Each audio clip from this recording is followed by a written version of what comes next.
አሰላሙ አለይኩም ወራህመቱላሂ ወበረካቱ። እንዲሁም ክርስቲያን ወገኖች ሰላም ብያለሁኝ።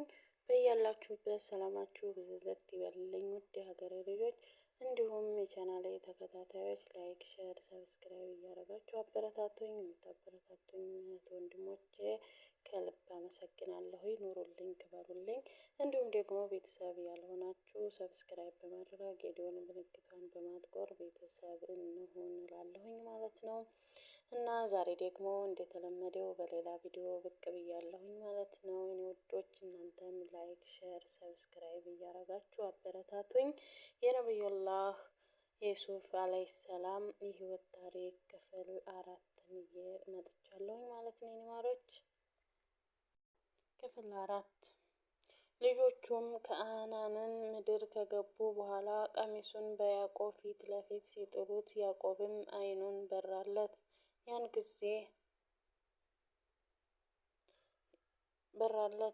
ጊዜ እኔ ለእናንተ ከአላህ በኩል የማታውቁትን አውቃለሁ አላልኳችሁምን? አላቸው። ልጆቹም በዩሱፍ ላይ የፈጸሙትን ጥፋት ሁሉ አምነው አባታቸው አላህን ይቅርታ እንዲለምንላቸው ለመኑት።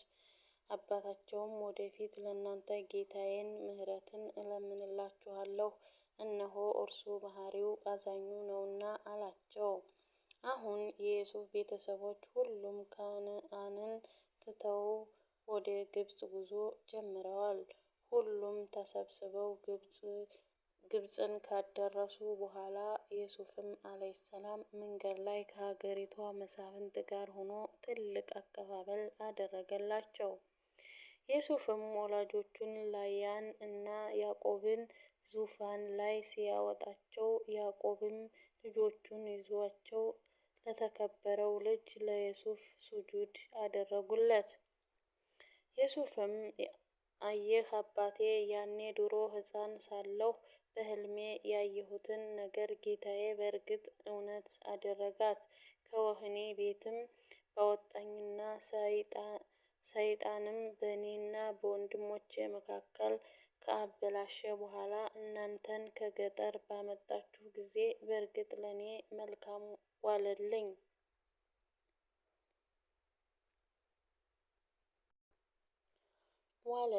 ጌታዬ ለሚሻው ነገር እዝነቱ ረቂቅ ነው፣ እነሆ እርሱ አዋቂው ጥበበኛው ነው ብሎ ከተናገረ በኋላ ለዚህ ደረጃ ላበቃው ጌታም እንዲህ ሲል አወደሰ። ጌታዬ ሆይ ከንግስና በእርግጥ ሰጠኸኝ፣ ከህልሞቼም ፍች አስተማርከኝ። የሰማያትና የምድር ፈጣሪ ሆይ አንተ በቅርቢቷና በመጨረሻይቱ ዓለም ረዳቴ ነህ። ሙስሊም ሁኜ ግደለኝ፣ በመልካሞቹም አስጠጋኝ።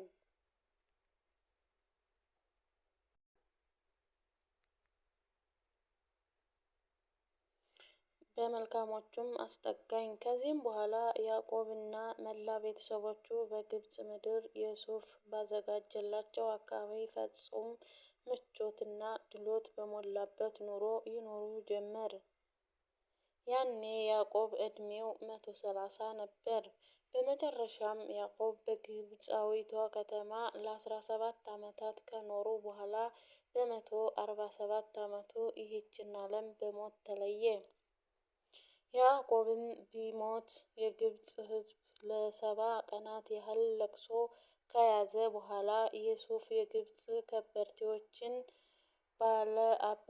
ባለአባቶችን፣ የሀገር ሽማግሌዎችን አስከትሎ በአባቱ ኑዛዜ መሰረት የኢብራሂም አለይሂ ሰላም መቃብር ወደሚገኝበት ምድር አባቱ ያዕቆብን ወስዶ ቀበረው።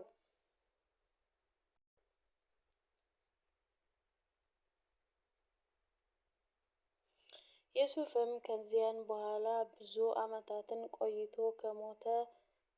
ቆይቶ ከሞተ ሬሳውን የአያቶቹ መካነ መቃብር በሚገኝበት ወስደው እንዲቀብሩት ተናዞ በተወለደ በ120 ዓመቱ ነፍሱን ለጌታዋ አስረከባት።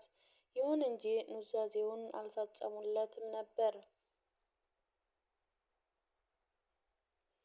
የአላህ ሰላምና እዝነት በያዕቆብና በዩሱፍ ላይ ይስፈን አለሁኝ። የኔ ወዶች እና ላይክ ሼር ሰብስክራይብ አድርጉ ማለት ነው። የኔ ወዶች አይከፈልበትም፣ አብረን እንደግ ማለት ነው። ላይክ ሼር ሰብስክራይብ እያደረጋችሁ አበረታቱኝ። የዛሬውን ቪዲዮን ደግሞ በዚህ ጨርሻለሁኝ ማለት ነው። በቀጣይ ቪዲዮ እስከምንገናኝ አሰላሙ አሌይኩም ወራህመቱላሂ ወበረካቱ።